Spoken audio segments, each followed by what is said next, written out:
What counts as a spoiler? With Breath of the Wild coming out either tomorrow or in a couple days, depending on how quickly I can actually get this edited, it's one of the most highly anticipated titles in recent memory even. It's got the Triforce of being a new title on a new console in a series that is supposed to be breaking away from its roots or breaking away from what it's been trying to do to get back to its roots. Depending on who you ask, it's different things.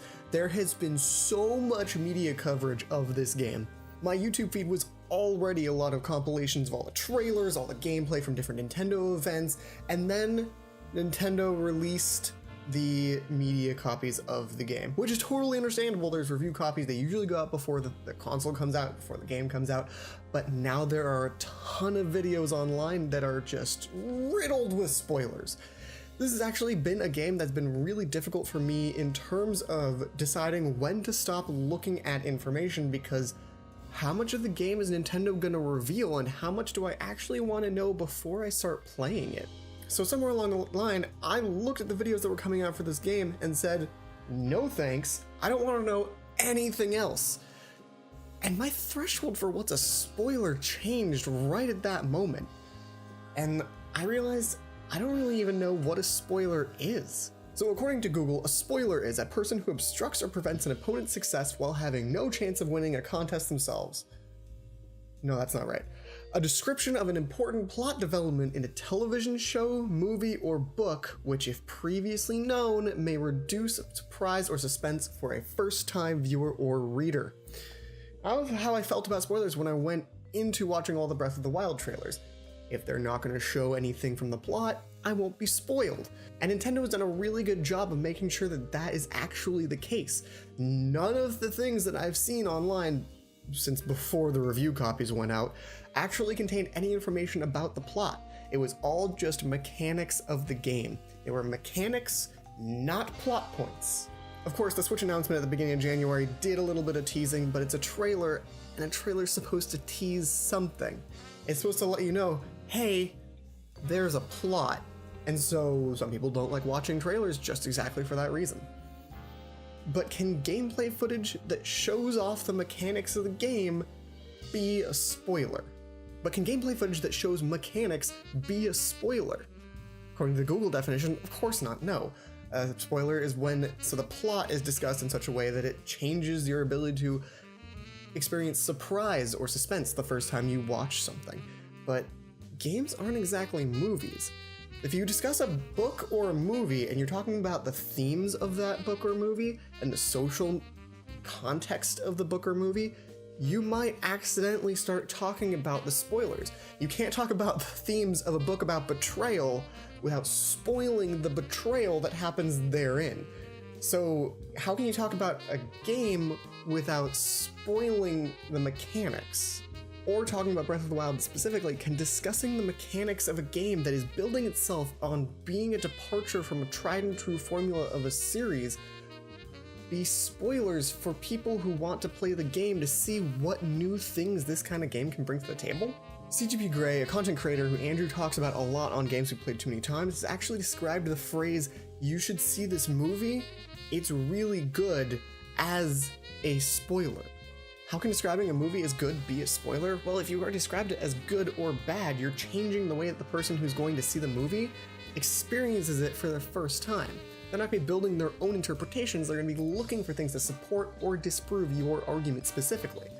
Likewise, someone who walks into the trailer for Breath of the Wild and sees all the forests, mountains, deserts, valleys, canyons, deserts, did I say deserts twice? Seeing those things in the trailer takes away from the awe and surprise of turning around in bed and just coming face to face with the topological feature of your choice. For me personally, that's all a little bit extreme.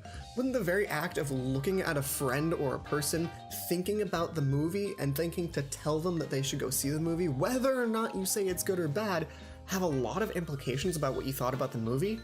Not only am I looking at a person and my memories of that movie are firing, meaning that I have some connection in my mind between them and the movie, I'm bringing up the movie, so there's already some feeling that I have that tells them they should go see it. Whether or not it's good or bad, I'm already saying that they need to see it because it's something they will be interested in. Me knowing them and them knowing me has already completely changed the way that they're going to see the movie.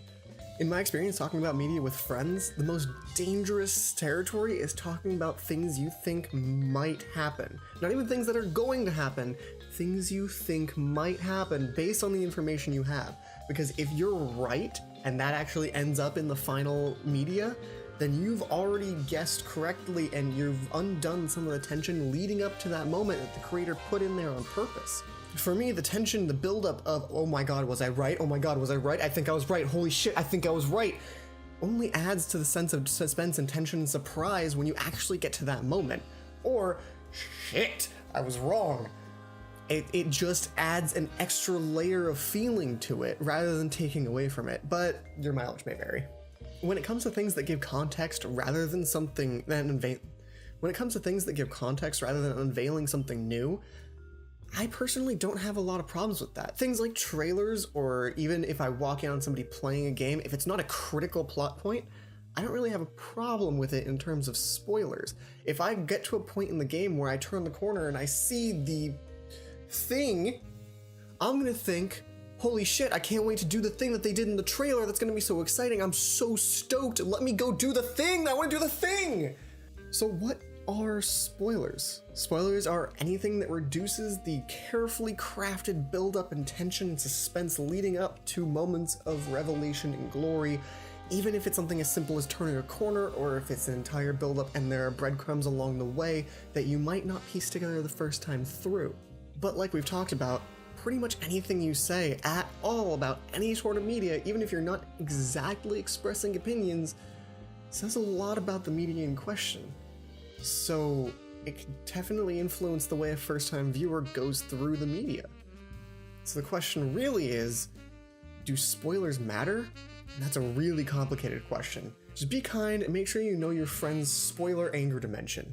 If you have friends who are sad, make sure that you be nice and let them be happy by letting them experience the thing for themselves.